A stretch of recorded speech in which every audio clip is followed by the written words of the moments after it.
Ola, Rocío, sabías que a maior parte da Terra está cuberta de auga? Pois sí, toda esa auga forma o que chamamos a hidrosfera. De feito, a palabra hidrosfera provén do grego hidros, que significa auga, e esfaira, que ven sendo esfera. A hidrosfera inclúe toda a auga do planeta, océanos e mares, ríos, lagos e lagoas, a neve e o xeo dos glaciares e tamén a auga subterránea que non vemos. Pero, ollo, de toda esta auga, fixadevos o que vos teño preparado. O 97% é auga salgada. E tan só nos quedaría o 3% para a auga doce. Pero fixadevos, dese pequeno 3% que é auga doce, o 2% está conxelada nos xeos e casquetes polares, por exemplo.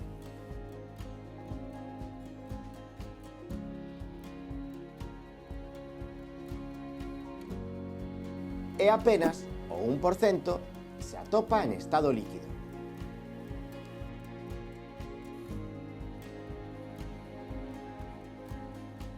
Non vos parece moi pouco?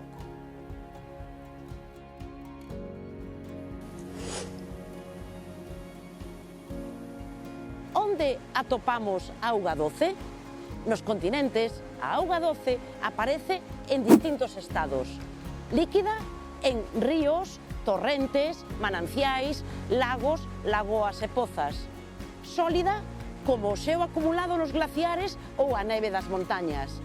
Subterránea, agochada debaixo da superficie en acuíferos. E sabedes que? Cando esa auga subterránea sae á superficie de forma natural, forma fontes ou mananciais. Pero tamén podemos acceder a ela con pozos escavados polo ser humano.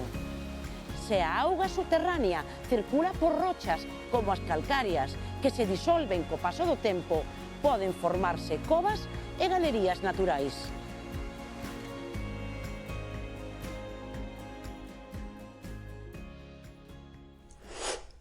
A auga doce é escasa, valiosa e absolutamente esencial para a vida.